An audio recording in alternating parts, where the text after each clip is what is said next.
Hello दोस्तों, solution by PJ में आप सबका स्वागत है। कैसे हैं आप सब? आज एक बार फिर से मैं एक सब्जेक्ट करंट अफेयर का फरवरी टॉप 10 प्रश्न लेके आ गई हूँ। और इसके पहले मैंने करंट अफेयर का जनवरी टॉप 10 प्रश्न कराया है, तो आप लोग उस वीडियो को भी ज़रूर देख लीजिएगा। और प्लीज़ आप लोग इस चैनल से ज़रूर जुड़िए ताकि आप लोग के एग्ज़ाम में हेल्प हो सके। तो अभी तक अगर आपने हमारे चैनल को सब्सक्राइब नहीं किया है तो प्लीज़ सब्सक्राइब कर लीजिएगा और डेली का वीडियो देखिए, आपके एग्ज़ाम के पर्पज़ से बहुत हेल्पफुल होने वाला है। तो चलिए देखते हैं आज का फरवरी टॉप 10 प्रश्न करंट अफेयर का क्या है। तो हमारा पहला प्रश्न है कि विजय शेखर शर्मा किस बैंक के चेयरमैन थे जिन्होंने इस्तीफा दे दिया है। तो यह काफ़ी हाईलाइटेड मुद्दा है। क्यों? क्योंकि ये किस बैंक से दिए हैं, तो पेटीएम पेमेंट्स बैंक से दिए हैं, जो कि आपको पता ही होगा कि इधर फिलहाल फरवरी मंथ में चर्चा में था, क्योंकि इस पर कुछ रेस्ट्रिक्शन लगा दिए गए हैं। तो सबसे पहले तो जान गए कि चेयरमैन कौन थे जिन्होंने इस्तीफा दे दिया है, तो विजय शेखर शर्मा। और पेटीएम के संस्थापक भी यही थे, पेटीएम के संस्थापक भी यही हैं। कौन? तो विजय शेखर शर्मा, क्योंकि शुरुआत इन्होंने ही की थी, तो विजय शेखर शर्मा ही इसके संस्थापक हैं। और पूछ लिया जाता है कि जैसे कि पेटीएम का मूल संगठन का नाम पूछ लिया जाता है, पेटीएम से रिलेटेड और क्या जान सकते हैं? मूल संगठन का नाम जो कि है 197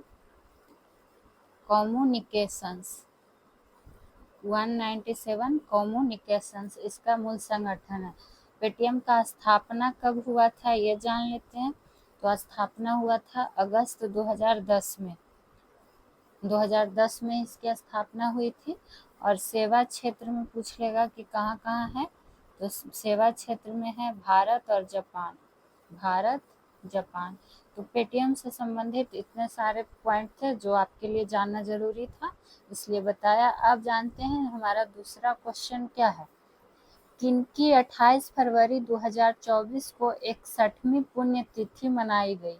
यानी कि जो इस बार 28 फरवरी 2024 बीता, एक तो ये प्रश्न हो गया कि कब, तो 28 फरवरी 2024, और कैमी तो 61वीं। तो किनकी पुण्यतिथि मनाई गई है, तो ये मनाई गई थी डॉक्टर राजेंद्र प्रसाद जी की। ये एक उपलब्धि वाला नाम है, इसलिए इनका पुण्यतिथि ध्यान में रखना बहुत ज़रूरी है। और हाल ही फिलहाल इनका पुण्यतिथि मनाया गया है, तो एग्ज़ाम पर्पज़ से महीने फरवरी महीने का इम्पोर्टेंट बनेगा। अब और इसमें क्या जान सकते हैं, आप लोग तो जानते हैं कि भारत के पहले राष्ट्रपति थे डॉक्टर राजेंद्र प्रसाद जी। और 28 फरवरी से एक डेट और याद रख लीजिएगा कि विज्ञान दिवस इसी दिन मनाया जाता है, 28 फरवरी को ही विज्ञान दिवस मनाया जाता है। उसी तरह देखिए 16 फरवरी को, कब? तो 16 फरवरी को जानकारी के लिए जान लीजिए, 16 फरवरी को 80वीं पुण्यतिथि मनाया गया किसका? तो दादा साहेब फाल्के पुरस्कार का। मतलब कह सकते हैं 80वीं इसका वर्षगांठ मनाया गया दादा साहेब फाल्के पुरस्कार का, जिस और चंद्रशेखर आजाद स्वतंत्रता सेनानी, इनका भी हाल ही फिलहाल में। तो कब? तो 27 फरवरी, यानी कि डॉक्टर राजेंद्र प्रसाद जी के एक दिन पहले इनका 93वां पुण्यतिथि मनाया गया। तो ये सब काफ़ी उपलब्धि वाले नाम है, तो थोड़ा सा ध्यान में सबको रख लेना है। बात करते हैं मौलाना अबुल कलाम आज़ाद जी का, तो इनका भी 22 फरवरी को मनाया गया। सोच लीजिए इतने इम्पोर्टेंट पर्सन, सारे का फरवरी में ही मनाया गया है। तो ध्यान रहे, इनका कौन सा? तो 66वीं। तो डॉक्टर राजेंद्र प्रसाद जी की बात आएगी तो कब हो गई? 61वीं। और मौलाना अबुल कलाम आज़ाद की 66वीं। बात करते हैं 27 फरवरी को किनकी? तो चंद्रशेखर आज़ाद की 93वीं। और 16 फरवरी को 80वीं किसका? तो दादा साहेब फाल्के का। ठीक है, इतना सारा था पुण्यतिथि से संबंधित। अब आइए क्वेश्चन नंबर 3 पे कि वैश्विक बौद्धिक संपदा सूचकांक 2024 में भारत को कौन सा स्थान मिला है। तो बौद्धिक संपदा सूचकांक एक जारी किया जाता है, तो इसमें भारत को कौन सा स्थान मिला है यही पूछ। बौद्धिक संपदा सूचकांक मतलब ये होता है ना कि नवाचार और रचनात्मकता के रूप में, मतलब कौन आगे है, कौन सा देश को कितना स्थान मिला है, कोई चीज नया चीज में, क्रिएटिविटी के क्षेत्र में उसको। तो भारत को कौन सा स्थान प्राप्त हुआ है? भारत को हुआ है 42वां स्थान। लेकिन इसमें जब भारत का जाने तो ये भी जान लीजिए कि फर्स्ट रैंक पे कौन था। तो फर्स्ट रैंक पे था अमेरिका, और सेकेंड पे फ्रांस, और इसके बाद शायद इंग्लैंड है। उतना इम्पोर्टेंट नहीं, आप फर्स्ट का जानिए। और हमारा देश भारत, तो भारत का इम्पोर्टेंट बनता है, तो भारत का ध्यान रखेंगे कि 42वां है इसमें स्थान। अब बात आते हैं चौथे क्वेश्चन की ओर। किसकी याद में राष्ट्रीय विज्ञान दिवस मनाया जाता है? देखिए, अभी आपको बताया था कि राष्ट्रीय विज्ञान दिवस मनाया कब जाता है, तो ये एक डेट हो गया कि 28 फरवरी को मनाया जाता है। और यहाँ पूछ क्या दिया है आपको कि किनकी याद में मनाया जाता है, तो ये मनाया जाता है सीवी रमन की याद में। तो क्यों मनाया जाता है? तो क्योंकि उनको 1930 में नोबेल प्राइज मिला था भौतिकी के क्षेत्र में। नोबेल प्राइज मिला था किसके क्षेत्र में? तो भौतिकी के क्षेत्र में। और इन्हीं के याद में क्या मनाया जाता है? राष्ट्रीय विज्ञान दिवस, जो कि 28 फरवरी। हाँ, एक चीज और, इसका थीम याद रख लीजिएगा कि इस बार थीम क्या था 2024 वाला का राष्ट्रीय विज्ञान दिवस का थीम क्या है? तो थीम था विकसित भारत के लिए, स्वदेशी तकनीक। कौन तकनीक? स्वदेशी तकनीक। इतना लंबा याद रखने की जरूरत नहीं है, क्योंकि ऑप्शन में आइज आपको दिखेगा लास्ट में, आगे का विकसित, पीछे का तकनीक और बीच स्वदेशी, तो ध्यान में आ जाएगा। ठीक है, तो ये ध्यान रखना। अब बढ़ते हैं 5वें क्वेश्चन की ओर। किसे एशियाई क्रिकेट परिषद अध्यक्ष चुना गया है? तो ये किसे चुना गया है? लगातार तीसरी बार किसको चुना गया है? तो जय शाह को। जय शाह कौन है? आप लोग जानते ही होंगे। तो अमित शाह के सुपुत्र हैं। अमित शाह जो हमारे केंद्रीय सहकारिता मंत्री हैं और गृह मंत्री हैं, अमित शाह उन्हीं के बेटे हैं जय शाह, जो कि लगातार तीसरी बार एशियाई क्रिकेट परिषद के अध्यक्ष चुने गए हैं। यहाँ पर ये ध्यान रख लेना, पूछ दिया जाता है कि एशियाई क्रिकेट परिषद के मुख्यालय कहाँ है? तो इसका मुख्यालय है श्रीलंका के कोलंबो में। कहाँ है? तो श्रीलंका के कोलंबो में। बात करते हैं कि इसका गठन कब हुआ था, इसमें भी याद रख लेते हैं। तो गठन हुआ था 1983 में। तो यहाँ पर ये पॉइंट जानने वाला बात था, इसलिए आपको बताएं। अब बढ़ते हैं छठे क्वेश्चन की ओर। खेलो इंडिया शीतकालीन 2024 का उद्घाटन किस स्थान पर किया गया है? ये किया जा चुका है, 2024 का घटना है और फरवरी का है। तो खेलो इंडिया शीतकालीन 2024 का उद्घाटन किस स्थान पर किया गया? ये किया गया लेह पर। लेह कहाँ है? तो लद्दाख में, और ये लेह में आयोजित हुआ, ये ध्यान रखना है। बात करते हैं, जब ये 24 वाला कैमा संस्करण है, ये भी कभी कभी पूछ लेता है, तो ये है चौथा संस्करण। खेलो इंडिया शीतकालीन 2024 का एक कैमा संस्करण है, तो चौथा संस्करण है। तो समझ लीजिए कि 2020 में इसका क्या होगा? पहला संस्करण। 2020 में पहला संस्करण हुआ था, जो कि कहाँ हुआ था? तो जम्मू कश्मीर में। ये भी यहाँ पर एक पॉइंट ध्यान रख कि पहला कब हुआ था और कहाँ हुआ था। एक बार पूछ लिया जाता है कि इस बार का शुभंकर क्या था? शुभंकर पूछ लिया जाता है, तो शुभंकर क्या था? हिम तेंदुआ। या हिम तेंदुआ को ही कहीं लिख देगा शान। तो ये दोनों, ये इसका क्या था? शुभंकर। आपको करेंट अफेयर में बस कुछ ही पॉइंट है जो इम्पोर्टेंट बनते हैं, वो आपको जानना है। पूरा इस पर विश्लेषण थोड़ी हम लोग को करना है। वन लाइनर एग्जाम के लिए तो काफ़ी है कि देखे, याद है तो टिक करके आगे बढ़े। हाँ, लेकिन इससे जो भी थोड़ा बहुत जानकारी है इम्पोर्टेंट, वो तो जान ही लेंगे। हो सकता है उसमें ये उद्घाटन की जगह, स्थान की जगह ये पूछ दे कि कैमा संस्करण था, कौन सा ईस्वी था, शुभंकर क्या था। तो जो भी इससे रिलेटेड है वो आपको बताया जाता है क्वेश्चन। और आपको इस चैनल पर सारे विषय का MCQ करवाया जाता है, हर विषय का। और ऊपर से आपको टॉपिक वाइज भी हर संडे स्पेशल में पढ़ाया जाता है। तो आप लोग इस चैनल से ज़रूर जुड़िए। और कमेंट सेक्शन में कमेंट भी कीजिए कि आप लोगों को कैसा लगा वीडियो। अब आते हैं क्वेश्चन नंबर 7 की ओर, कि मलेशिया देश का 17वां सुल्तान किसे बनाया गया।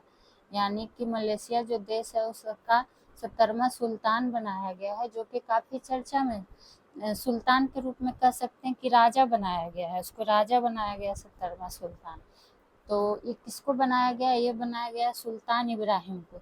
आपको तो इसी में क्वेश्चन में ही आंसर मिल जाएगा, याद रहेगा कि सुल्तान किसको बनाया गया, तो सुल्तान इब्राहिम को, या फिर राजा किसको बनाया गया, तो सुल्तान इब्राहिम को। अब बात आई है मलेशिया की, तो मलेशिया की राजधानी कहाँ है ये जान लेते हैं। मलेशिया की राजधानी, तो मलेशिया की राजधानी कहाँ है, तो कुआलालंपुर है। ऐसा ऐसा नाम है कि आप लोग को थोड़ा सा दिक्कत होगा करंट अफेयर में, पर क्या करिएगा, एग्जाम के पर्पज से तो ध्यान रखना ही पड़ेगा।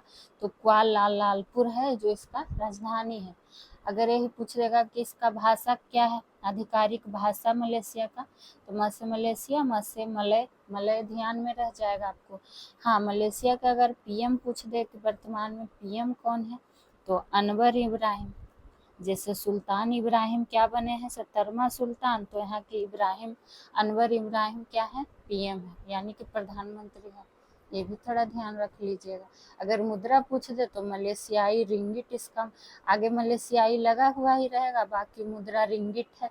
क्या है, रिंगिट, आगे मलेशियाई लगा रहेगा। ठीक है, अब बात करते हैं 8वें क्वेश्चन की ओर। किस बॉलीवुड अभिनेता को दादा साहेब फाल्के इंटरनेशनल फिल्म 2024 में सर्वश्रेष्ठ अभिनेता चुना गया। और ये ध्यान दीजिएगा कि आपका फरवरी 2024 का टॉप 10 प्रश्न है। तो ये सब सारे चीज़ें बीत चुके हैं, और हमारे एग्जाम में तो जो भी है पीछे का ही करंट अफेयर पूछा जाता है, तो हम लोग मंथली वाइज करते चलेंगे टॉप 10 प्रश्न में, तो आप लोग को हेल्प हो जाएगा। अब देखिए, दादा साहेब फाल्के इंटरनेशनल फिल्म 2024 में सर्वश्रेष्ठ अभिनेता चुना क्या पूछा, सर्वश्रेष्ठ अभिनेता किनको चुना गया है, शाहरुख खान के, जिनके आप लोग बहुत सारे लोग बहुत बड़े फैन भी होंगे। तो शाहरुख खान जी को ही सर्वश्रेष्ठ अभिनेता चुना गया। और कौन से फिल्म के लिए चुना गया, तो जवान, जवान फिल्म के लिए। आप लोग जानते भी होंगे, देखे भी होंगे। बात करते हैं नयनतारा, तो जो इसकी लीड एक्ट्रेस थी, तो इनको सर्वश्रेष्ठ अभिनेत्री का मिला, सर्वश्रेष्ठ अभिनेत्री का इनको अवार्ड मिला। और ये भी किस मूवी के लिए, तो जवान मूवी के लिए। उसी तरह बॉबी देओल को क्या मिला है अवार्ड में, तो बॉबी देओल को दादा साहेब इंटरनेशनल फिल्म 2024 में सर्वश्रेष्ठ खलनायक का अवार्ड मिला है। जिस तरह हीरो का अवार्ड शाहरुख खान जी ले गए हैं, उसी तरह सर्वश्रेष्ठ खलनायक का अवार्ड कौन लिया, तो बॉबी देओल। और किस फिल्म के लिए, तो एनिमल के लिए। ये भी ध्यान में रखा है। तो फिल्म वाला तो आप लोग को आसानी से याद हो जाता होगा, क्योंकि आप लोग देखते होंगे। तो चलिए बढ़ते हैं 9वें क्वेश्चन की ओर। सुशासन महोत्सव का आयोजन किस स्थान पर किया गया, मतलब हो चुका है। तो ये सुशासन महोत्सव का आयोजन किस स्थान पर हुआ, तो ये दिल्ली में हुआ। ठीक है, इससे और क्या जान सकते हैं, पूछ दिया जाएगा कि इसका उद्घाटन कौन किए थे, उद्घाटन कौन किए थे, तो इसका उद्घाटन किए थे बीजेपी के, यानी भारतीय जनता पार्टी के राष्ट्रीय अध्यक्ष। उनका नाम आप लोग बताइएगा, ऐसे छोड़िए हम बता ही देते हैं, जेपी नड्डा जी। कौन नड्डा जी, तो जेपी नड्डा जी जो है बीजेपी के राष्ट्रीय अध्यक्ष, उन्होंने ही सुशासन महोत्सव का क्या किया, उद्घाटन किया। और ये कहाँ हुआ, तो दिल्ली में हुआ। और कब इसका उद्घाटन हुआ था, तो 9 फरवरी 2024 को। जो क्वेश्चन में जितना आपको जानने के लायक रहेगा उतना बताया जाएगा, इसलिए आप लोग को टेंशन नहीं लेना है। ठीक है, अब बढ़ते हैं आज का हमारा 10वां और आज का लास्ट प्रश्न क्या है। तो हमारा आज का लास्ट प्रश्न है कि किस राज्य ने 20 फरवरी 2024 को अपना 38वां राज्य स्थापना दिवस मनाया।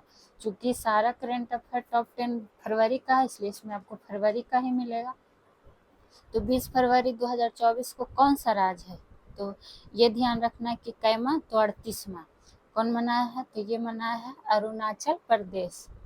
अरुणाचल प्रदेश से क्वेश्चन और क्या बनता है, सबसे पहले तो जानिए कि ये एक उत्तर पूर्वी राज्य है, ये तो आप लोग को पता ही होगा कि उत्तर पूर्वी राज्य है अरुणाचल प्रदेश, ठीक है। और क्या जानते हैं इसमें कि पूछ लिया जाता है कि अरुणाचल प्रदेश को पूर्ण राज्य का दर्जा कब मिला था। पूर्ण राज्य का दर्जा यानी कि अरुणाचल प्रदेश को पूर्ण राज्य का दर्जा कब मिला, तो ये मिला था 20 फरवरी 1987 को। सोच लीजिए 1987 मिला। और ये 2024 में क्या कर रहा है, अपना 10वां राज्य स्थापना दिवस मना रहा है, लेकिन डेट देखिए है ना 20 फरवरी। तो ध्यान रखना। एक चीज और ध्यान रखिएगा कि पहले मतलब जापान को कहा जाता था कि सूर्योदय का देश, लेकिन अब ये अरुणाचल प्रदेश को है कि भारत का सबसे पहले सूर्योदय होता है यहाँ। सबसे पहले सूर्योदय कहाँ, तो अरुणाचल प्रदेश में। ये चीज हो गया। और कहाँ होता है, डोंग घाटी में, डोंग घाटी में, ठीक है। तो इतना सारा पॉइंट यहाँ से जान लीजिए, काफ़ी है। फिर मिलेंगे करंट अफेयर का सेशन लेके कभी, और उसमें रहेगा आपका मार्च का टॉप 10 प्रश्न। बाकी जो रेगुलर सेशन चल रहा है आप लोग उसको ज़रूर देखिए। फिर मिलेंगे नेक्स्ट वीडियो में कुछ नए सब्जेक्ट के साथ, कुछ नए टॉप 10 प्रश्नों के साथ। तो तब तक के लिए खुश रहिए, स्वस्थ रहिए। Thank you.